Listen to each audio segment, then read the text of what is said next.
우리 하나님께서 오늘 주시는 하나님의 말씀을 함께 보겠습니다. 우리 신약 성경 364면 우리 히브리서 11장 5절과 6절의 말씀을 제가 봉독합니다. 신약 성경 364면 히브리서 11장 5절과 6절의 말씀을 제가 봉독할 때 하나님의 말씀을 경청하시기 바랍니다. 믿음으로 에녹은 죽음을 보지 않고 옮겨졌으니 하나님이 그를 옮기심으로 다시 보이지 아니하였느니라. 그는 옮겨지기 전에 하나님을 기쁘시게 하는 자라 하는 증거를 받았느니라. 믿음이 없이는 하나님을 기쁘시게 하지 못하나니 하나님께 나아가는 자는 반드시 그가 계신 것과 또한 그가 자기를 찾는 자들에게 상 주시는 이심을 믿어야 할지니라. 아멘. 우리 교회가 소속되어 있는 장로교회는 아주 오래전부터 기독교의 중요한 교리들을 교인들에게 체계적으로 가르칠 목적으로 요리문답 또는 교리문답이라고 하는 소책자를 만들어서 지금까지 사용해 오고 있습니다. 그 요리문답 또는 교리문답의 내용은 107가지 질문과 그 질문에 대한 대답으로 되어 있습니다. 107가지 질문 가운데 첫 번째 질문이 사람의 제일 되는 목적은 무엇입니까? 하는 질문이에요. 그리고 그 질문에 대한 답변은 하나님을 영화롭게 하는 것이며 영원토록 그를 즐거워하는 것입니다. 하는 것이 그 대답입니다. 하나님을 영화롭게 한다 하는 말을 쉽게 표현하면 하나님을 기쁘게 해드린다. 그렇게 말할 수 있습니다. 자, 예수를 믿는 사람, 그리고 신앙인으로서, 그리고 크리스찬으로서 사는 가장 중요한 삶의 목적은 자신을 기쁘게 하기 위해서 사는 것이 아니라 하나님을 기쁘게 해드리기 위해서 산다는 거예요. 예수 믿는 사람은 왜 굳이 그렇게 살아야 되는가? 그것은 피조물인 인간은 창조주인 하나님을 기쁘게 해드릴 때 그것이 곧 우리 삶의 기쁨이 되고, 창조주이신 하나님을 우리가 영화롭게 할 때 그것이 곧 우리 삶의 행복이기 때문에 그런 것입니다. 그러면 중요한 것은 우리가 어떻게 해야지 하나님을 영화롭게 할 수 있는 것이며, 또 우리가 어떻게 해야 하나님을 기쁘게 해드릴 수 있을까 하는 것입니다. 그 질문에 대한 답변이 오늘 우리가 읽은 히브리서 11장 5절과 6절의 말씀입니다. 자, 6절 말씀을 한번 같이 읽겠습니다. 시작. 믿음이 없이는 하나님을 기쁘시게 하지 못하나니 하나님께 나아가는 자는 반드시 그가 계신 것과 또한 그가 자기를 찾는 자들에게 상 주시는 이심을 믿어야 할지니라. 믿음이 없이는 하나님을 기쁘시게 할 수 없다. 그러니까 믿음이 있어야 하나님을 기쁘시게 할 수 있고, 믿음으로 살아야 하나님을 기쁘시게 할 수 있다. 그러면 믿음이라고 하는 것은 도대체 뭐고, 그런 믿음은 어떻게 해서 우리가 얻게 되는 것이며, 또 믿음으로 산다는 것은 도대체 어떻게 사는 것을 믿음으로 산다고 그러는 것일까 하는 질문을 또 하게 됩니다. 그 질문에 대한 하나님의 답변이 히브리서 11장 5절의 말씀입니다. 또 한번 같이 읽겠습니다. 시작. 믿음으로 에녹은 죽음을 보지 않고 옮겨졌으니 하나님이 그를 옮기심으로 다시 보이지 아니하였느니라. 그를 옮겨지기 전에 하나님을 기쁘시게 하는 자라 하는 증거를 받았느니라. 에녹은 이 땅에서 살 때 하나님께서 에녹은 나를 기쁘게 하는 사람이야, 에녹의 삶은 나를 기쁘게 하고 있어, 이렇게 친히 하나님께서 그 에녹의 삶을 하나님을 기쁘게 하는 삶이라고 말씀하셨고 인정을 해주셨다는 거예요. 그래서 우리가 어떻게 살아야 하나님을 기쁘게 해드릴 수 있습니까? 그럴 때 하나님은 뭐라고 말씀하시냐면 에녹처럼 살아라. 에녹처럼 살면 하나님을 기쁘게 할 수 있다. 에녹처럼 사는 것이 하나님을 영화롭게 하는 것이다 라고 하나님이 에녹을 예를 들어서 우리들에게 말씀해 주고 계신 거예요. 자, 그러면 에녹은 도대체 어떻게 살았길래 그렇게 하나님을 기쁘게 해드리는 삶이었을까? 믿음이 없이는 하나님을 기쁘게 해드리지 못한다고 그랬는데 도대체 에녹은 어떻게 살았길래 그의 삶을 하나님은 믿음의 삶이라고 말씀하신 것일까? 우리가 성경을 다 읽어보면 에녹에 관한 기록이 딱 성경 3곳에 나와요. 근데 그 3곳에 기록된 에녹에 관련된 그 말씀을 읽어보게 되면 믿음으로 산다는 것이 무엇인지, 또 하나님을 기쁘게 해드리는 삶이 무엇인지를 금방 이해할 수 있습니다. 그 첫째가 오늘 우리가 함께 읽은 히브리서 11장 5절과 6절의 말씀이에요. 하나님은 그 에녹에 대해서 믿음으로 산 사람이다 그러면서 이렇게 얘기합니다. 하나님께 나아가는 자는 반드시 그가 계신 것과 그를 찾는 자들에게는 상 주시는 자임을 믿어야 한다. 그게 믿음이라는 거예요. 그러니까 믿음이라고 하는 것은 하나님이 계시다는 것을 믿는 거예요. 하나님은 계시다. 지금도 살아 계신다. 그래서 하나님은 우리의 모든 하는 말을 듣고 계시고 우리가 하는 모든 행위들을 또 보고 계시고 우리의 마음속 깊은 것까지도 다 하나님은 알고 계신다 하는 것을 우리가 그렇게 믿을 뿐만 아니라 그런 하나님을 늘 의식해야 돼요. 생각을 해야 되는 거예요. 그리고 하나님을 우리가 찾아가면 하나님은 언제나 우리를 박대하지 않으시고 좋은 것을 주시고 또 상을 주시는 그런 좋은 하나님이라는 사실도 함께 믿어야 돼요. 그런 하나님을 늘 기억해야 돼요. 근데 우리와 에녹과의 차이는 뭐냐면 우리도 그 사실을 모르지는 않아요. 근데 우리는 늘 뭐 교회에 있을 때나 또 집에 갔을 때나 또 직장에서 생활할 때나 항상 그 하나님, 하나님은 계시다. 지금 직장에도 하나님이 계시고 또 가정에도 하나님이 계시다. 하나님 모든 것을 보고 계시고 알고 계신다. 이렇게 우리가 하나님을 의식하고 살아야 되는데 우리는 교회에 왔을 때만 그 하나님을 생각하고 의식한다는 거예요. 목사님을 보는 순간 하나님이 기억나요. 근데 우리가 예배 끝나고 다 집으로 돌아가면 또 까마득하게 한 번도 하나님을 일주일 내내 생각해 본 적이 없이 그냥 살다가 또 주일날 이제 예배 드리러 오면 그때쯤 또 생각나요. 그게 이제 우리들의 문제죠. 그런데 에녹은 하나님을 늘 그렇게 의식하고 생각하고 살았다는 거예요. 또 한 곳에 에녹에 대한 기록이 있습니다. 창세기 5장 21절에서 우리 24절인데 같이 한번 읽습니다. 시작. 에녹은 65세에 무드셀라를 낳았고 무드셀라를 낳은 후 300년을 하나님과 동행하며 자녀들을 낳았으며 그는 365세를 살았더라. 에녹이 하나님과 동행하더니 하나님이 그를 데려가심으로 세상에 있지 아니하였더라. 에녹은 300년 동안을 하나님과 동행을 했다. 하나님은 그것을 지금 믿음이라고 설명하는 것이죠. 그러니까 어떻게 에녹이 300년 동안 하나님과 동행할 수 있었을까? 믿음 때문에. 그러니까 에녹은 믿음으로 하나님과 동행했다. 그런 얘기입니다. 그러면 동행하는 일에 왜 믿음이 꼭 필요한 거냐? 왜 동행하는데 믿음이 없으면 안 되는 거냐? 왜 동행하는 것을 믿음이라고 말하는 것일까? 자, 여러분 한번 예를 들어 보십시다. 요즘 이제 휴가철이기 때문에 이제 많은 분들이 해외 여행을 가세요. 여행 가시는 분들이 빼놓을 수 없는 이제 휴대품이 하나 있어요. 그것은 여행용 가방입니다. 그 캐리어죠. 여행용 가방을 보면 바퀴가 2개 달린 것도 있고 4개 달린 것도 있어요. 근데 어쨌든 가방을 끌고 가려고 하다 보면 4개를 이렇게 세워서 끌고 가시는 분도 있고 약간 눕혀서 끌고 가시는 분도 있어요.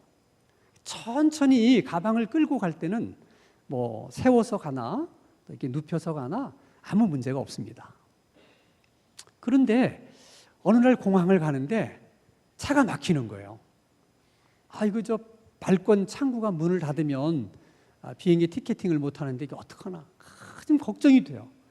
드디어 공항에 도착했는데 얼마 안 남은 거예요. 그래서 그때부터 여행용 가방을 잡고 뛰기 시작합니다.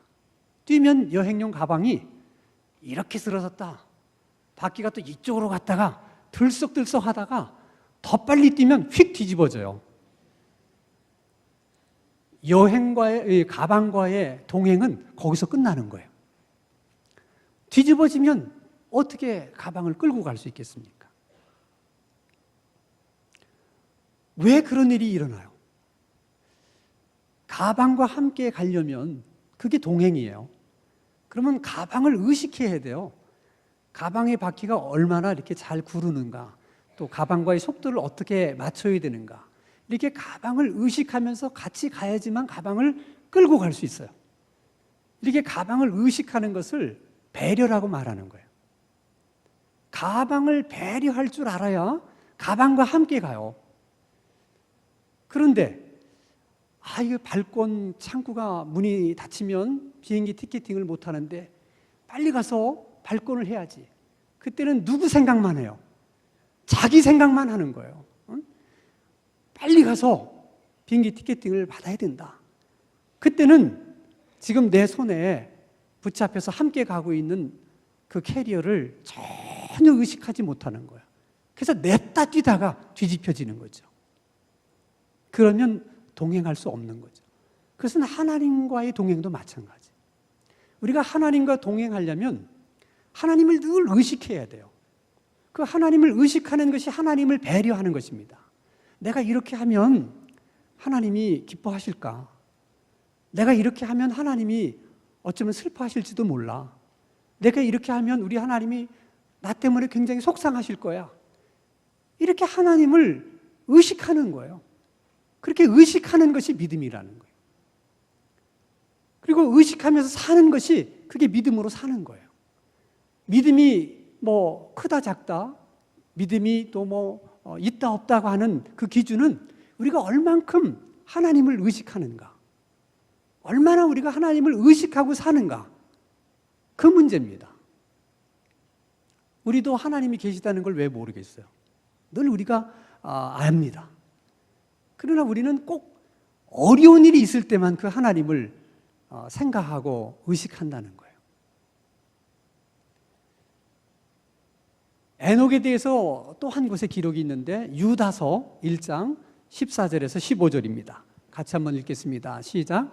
아담의 7대손 에녹이 이 사람들에 대하여도 예언하여 이르되 보라, 주께서 그 수만의 거룩한 자와 함께 임하셨나니 이는 무사람을 심판하사 모든 경건하지 않은 자가 경건하지 않게 행한 모든 경건하지 않은 일과 또 경건하지 않은 죄인들이 주를 거슬러 한 모든 완악한 말로 말미암아 그들을 정죄하려 하심이라 하였느니라. 굉장히 내용이 복잡하지만 간단하게 얘기하면 에녹은 300년 동안 하나님과 동행하면서 살면서 그 시대 사람들에게 하나님이 심판하신다, 여러분이 지은 죄 때문에 이 땅에 심판이 임하신다 하는 얘기를 300년 동안을 그 시대 사람들에게 그렇게 하면서 살았다는 거예요. 근데 하나님은 그걸 지금 믿음이라고 말하는 것입니다. 그게 왜 믿음일까? 예수님이 이런 말씀을 하셨어요. 사람은 누구든지 그 속에 가득한 것이 밖으로 나오게 되는 것이다. 그러니까 그 안에 악한 것이 가득하면 결국 악한 말이 나오는 것이고, 선한 것이 가득하면 선한 것이 나온다는 거예요. 그러니까 에녹이 300년 동안을 하나님에 대해서 그 시대 사람들에게 얘기를 하고 하나님의 심판에 대해서 그렇게 얘기했다는 것은 그 에녹의 마음속에 뭐가 가득 차 있다는 거예요. 하나님의 그 말씀과 하나님으로 가득 차 있다는 거예요. 그건 여러분 우리들도 마찬가지예요. 나이 드신 분들이 이렇게 만나면 손주 자랑을 그렇게 해요. 그래서 사람들이 손주 자랑하려면 돈 10,000원을 내놓고 해라, 그 정도로 자랑을 많이 하는 거예요. 그럼 왜 그렇게 나이 드신 분들은, 할머니 할아버지는 그저 입만 열면 손주 자랑을 할까? 손주가 너무 예쁘기 때문에 늘 할머니, 할아버지의 생각 속에 누가 있어요? 손주가 있어요. 그 마음속에 손주의 생각으로 가득 차 있기 때문에 어쩔 수 없이 입만 열면 손주 얘기가 나오는 거예요. 손주가 없는 사람은 몰라요, 이게. 어쨌든 여러분, 가슴에 가득 찬 것을 얘기하게 돼 있는 거죠. 근데 하나님께서 에녹의 그런 삶을 그렇게 높이 평가하는 데는 그럴 만한 또 이유가 있어요. 에녹이 살던 그 시절이, 그 시대가 그렇게 하기에 너무 어려웠던 시대라는 거예요. 그것을 로마서 1장 28절에서는 이렇게 얘기를 합니다. 같이 한번 읽겠습니다. 시작. 또한 그들이 마음에 하나님 두기를 싫어하며 하나님께서 그들을 그 상실한 마음대로 내버려 두사 합당하지 못한 일을 하게 하셨으니. 자, 사람들이 그 마음에 하나님 두기를 싫어했기 때문에 그냥 하나님이 상실된 마음대로 버려두었더니 이제 29절부터 보면 계속 사람들이 이런 죄도 짓고 저런 죄도 짓고 하고 그 죄의 목록이 얼마나 많이 나오는지 몰라요. 그러니까 사람들이 이렇게 다양한 종류의 죄들을 왜 짓는 거냐? 이유는 그 마음에 하나님 두기를 싫어했기 때문에 그렇다는 거예요. 그러면 여러분 생각해 보세요. 자, 에녹은 무두셀라를 낳고 무두셀라는 라멕을 낳고 라멕이 노아를 낳고 노아 때 심판이 이루어집니다.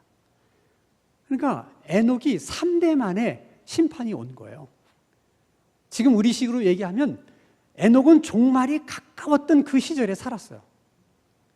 그리고 3대 만에 그 땅이 심판을 받습니다. 왜 하나님이 심판을 하십니까? 너무 죄가 가득 차서 이제 하나님이 긍휼로도 인내의 한계를 넘어섰기 때문에 하나님이 심판하지 않으면 안 되는 거예요. 그러니까 그만큼 죄가 가득 찼다는 것은 상대적으로 그 시대 사람들이 모두가 다 하나님을 마음에 두기를 싫어했다는 거예요. 그래서 노아 홍수가 이루어질 때 노아와 그 8명의 가족만이 구원을 받아요. 그 시대 그 많은 사람들 가운데 마음에 하나님을 두고 살았던 사람들은 노아의 가족 8명밖에는 없었다는 거예요. 세상 모든 사람들이 하나님을 마음에 두기를 싫어하는 그런 시대 속에서 자기 혼자 하나님을 마음에 두고 산다는 것이 얼마나 외롭고 그게 얼마나 힘든 일이겠어요. 그래서 하나님이 그 에녹의 삶을 칭찬하시는 거예요. 그건 여러분 오늘 우리들도 마찬가지예요. 이제 주님 오실 날이 얼마 남지 않았다고 우리가 다 얘기를 하잖아요. 그러니까 주님 오시는 날이 이제 세상이 심판되는 날이에요. 왜 하나님께서 심판하시겠어요? 이 땅에 죄가 가득해지기 때문에 심판하시는 거예요. 그러면 종말이 가까이 오면 올수록 세상에 죄가 더 가득 차게 될 거예요. 그건 다른 말로 하면 세상에 종말이 오면 올수록 사람들의 마음속에 하나님 두는 것을 싫어하기 시작한다는 거예요. 그런 분위기가 종말이 다가오면 다가올수록 이 사회, 우리가 살고 있는 세상에 확산될 거라는 거예요. 그래서 이 세상은 하나님 대신 우리들의 마음속에 품고 살아야 될 어떤 것들을 끊임없이 만들어내요. 그래서 저마다 하나님이 아닌 것을 마음에 품고 삽니다. 그런데 우리만 그들처럼 그들이 품고 사는 것을 품지 않고 하나님을 품고 산다는 것이 쉬운 일이겠습니까? 결코 쉬운 일이 아니에요. 중요한 것은 에녹이 이처럼 300년 동안이나 하나님하고 동행을 하다가 하나님이 얼마나 에녹을 정말 이쁘게 보셨든지 아예 죽음을 보지 않고 그를 하나님의 나라로 데려가셨습니다. 에녹이 언제부터 그렇게 하나님과 동행을 했을까? 성경을 보면 처음부터 그랬던 건 아닌 것 같아요. 말씀을 보니까 에녹이 65세 때 무드셀라를 낳았고 그리고 하나님과 300년을 동행했다. 이런 표현을 해요. 풍기는 뉘앙스가 65세의 무드셀라를 낳기 전에는 에녹도 하나님과 동행하지를 않았다는 거예요. 근데 65세의 무드셀라를 낳은 후부터 동행한 거예요. 그럼 도대체 무드셀라라고 하는 그 아들이 어떤 아들이었길래 그렇게 아버지를 확 바꿔놨을까? 어떻게 그렇게 에녹의 인생이 그렇게 반전될 수 있었을까? 그것은 무드셀라라고 하는 그 이름에 그 비밀이 담겨 있어요. 무드라고 하는 말은 죽음이라는 의미고 셀라라고 하는 말은 보낸다는 뜻이에요. 무드셀라 그러면 무드셀라가 죽으면 하나님이 이 땅에 심판을 보내신다. 하나님이 이 세상을 심판하신다. 그런 이름이에요. 그걸 보면 이거는 에녹이 지어준 이름이 아니에요. 그것은 마치 천사가 마리아에게 나타나서 내가 아들을 낳으리니 이름을 예수라 하라. 그랬던 것처럼 하나님께서 무드셀라 아들을 주면서 아마도 에녹에게 이렇게 얘기한 것 같아요. 아들을 낳거든 이름을 무드셀라라고 지어라. 이 아들이 죽으면 하나님이 세상을 심판하신다. 자, 그러고 보면 여러분, 에녹은 무드셀라라는 아들을 얻었지만 아들만 얻은 게 아니에요. 하나님은 에녹에게 무드셀라를 귀한 아들을 주었지만은 아들만 준 게 아니에요. 아들을 주면서 이름을 줘요. 말씀을 줘요.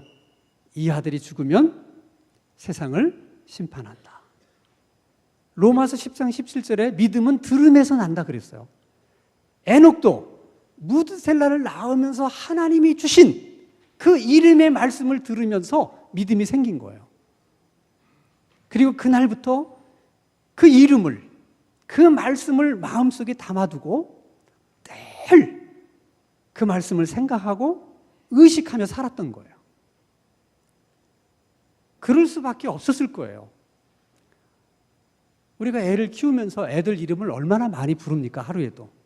무드셀라야 세수해라 부르면서 얘가 죽으면 세상에 심판이 오지. 무드셀라야 밥 먹어라. 무드셀라가 죽으면 그 무드셀라를 부를 때마다, 무드셀라를 바라볼 때마다 에녹은 하나님의 심판을 생각하지 않을 수가 없었어요. 그래서 끊임없이 그 하나님을 의식하고 그것을 생각하며 살았기 때문에 300년을 하나님과 동행하는 삶을 살 수가 있었다는 거예요. 그건 오늘 우리들도 마찬가지예요. 우리가 어떻게 하면 하나님을 우리 마음에 담아두고 늘 하나님을 의식하며 살 수 있을까? 시편 119편 11절 말씀을 보세요. 같이 한번 읽습니다. 시작. 내가 주께 범죄하지 아니하려 하여 주의 말씀을 내 마음에 두었나이다. 세상 사람들은 마음에 하나님을 두기 싫어해서 죄를 짓는다고 그랬잖아요. 근데 시편 기자는 뭐라고 그래요? 내가 죄를 짓지 않기 위해서 주의 말씀을 내 마음 가운데 두었다. 그러니까 하나님의 말씀을 마음속에 담아두는 것이 하나님을 모시는 거예요. 내 마음 가운데 있는 말씀을 늘 생각하고 그 말씀을 기억해내는 것이, 그것이 하나님을 의식하는 거예요. 그게 믿음이라는 거예요. 예를 들면 우리가 이렇게 신앙생활을 하다 보면 특별히 하나님 앞에서 내가 은혜를 받으면서 하나님이 내게 주신 말씀들이 다 있습니다. 우리가 그 말씀을 너무 가벼이 여겨서 마음속에 담아두지 않아서 그렇지 다 누구에게나 하나님이 특별히 그 사람에게 주는 말씀들이 있어요. 자, 어떤 분이 정말 은혜를 받았는데 그 은혜 받을 때 하나님이 주신 말씀이 데살로니가전서 5장 18절 범사에 감사하라 하는 마음이 딱 마음에 와 닿았어요. 그게 그렇게 은혜가 될 수가 없어요. 그럼 그날부터 그 말씀을 마음속에 담고 사는 거예요. 살다 보니까 짜증스러운 일이 생겼어요. 화가 날 만한 일이 생겼어요. 그때 하나님은 범사에 감사하라고 했는데, 범사라고 하는 것은 짜증날 때도 감사하고 화가 날 때도 감사하라고 그러는 것인데 이렇게 기억하는 것, 이게 믿음이에요. 그래서 그걸 기억해내서 그래, 감사하라고 했으니까 내가 짜증은 나지만 내가 일부러라도 감사해야지 하고 감사를 해요. 그게 믿음으로 사는 거예요. 매사에 무슨 일을 할 때마다 그분은 그 말씀을 생각해내는 거예요. 그 말씀을 생각해내는 것이 하나님을 의식하는 거예요. 자, 어떤 분은 시편 18편 1절에 나의 힘이 되신 여호와여 내가 주를 사랑하나이다 하는 말씀을 은혜 중에 받았어요. 그래서 늘 그 말씀을 마음속에 담고 살아요. 나의 힘이 되신 여호와여 내가 주를 사랑합니다. 근데 어느 날 뭔가를 하고 싶은데 돈이 없어서 못해요. 그냥 막 낙심이 되는 거예요. 돈만 있으면 내가 이거 다 할 수 있는데 이 돈이 없어서 못하는구나. 근데 그 상황 속에서도 이 말씀을 또 생각해내는 거예요. 나의 힘이 되신 여호와여. 아 그래, 나의 힘은 돈이 아니고 하나님이 나의 힘이라고 그랬는데 왜 내가 돈이 없다고 못한다고 생각을 할까? 돈이 내 힘이 아니고 하나님이 나의 힘인데 하나님이 나를 도와주시고 하나님이 함께 하시면 하나님이 힘이 되니까 하실 수 있는데 이렇게 생각해내는 것이 그게 하나님을 의식하는 거예요. 그래서 하나님 앞에 기도합니다. 그게 믿음으로 사는 거예요. 이렇게 다 하나님이 에녹에게 주신 말씀처럼 우리에게 주신 말씀들이 다 있는 거예요. 그 말씀들을 마음속에 담고 늘 그 말씀을 기억하고 하나님을 의식하고 살면 내 안에 담겨진 그 말씀이 우리를 넘어지지 않도록 우리 몸이 상하지 않도록 우리를 지키시고 보호하실 뿐만 아니라 내가 잘못해서 실수해서 넘어진다 할지라도 나를 다시 일으켜 세워주십니다. 한치 앞보 보이지 않는 칠흑같이 어두운 인생길에서도 그 말씀이 작은 불빛이 돼서 우리에게 소망을 줍니다. 여러분, 믿음은 하나님을 의식하는 것입니다. 하나님을 의식하며 사는 것이 믿음으로 사는 것입니다. 우리도 에녹처럼 하나님이 우리에게 주신 그 말씀을 마음속에 담고 그 말씀을 늘 의식함으로 그 믿음을 가지고 우리 하나님을 기쁘게 해드리며 평생을 하나님과 동행할 수 있는 우리들의 신앙생활이 될 수 있기를 주님의 이름으로 축원합니다. 거룩하신 하나님 아버지, 하나님께서 저희들에게 은혜로 주신 말씀들을 늘 우리 마음에 담고 그 말씀을 생각하며 하나님을 의식하며 살아갈 수 있게 해 주옵소서. 우리의 삶도 에녹처럼 끝까지 하나님과 동행할 수 있는 그런 복된 삶이 되게 하여 주시옵소서. 예수님 이름으로 기도하옵나이다. 아멘.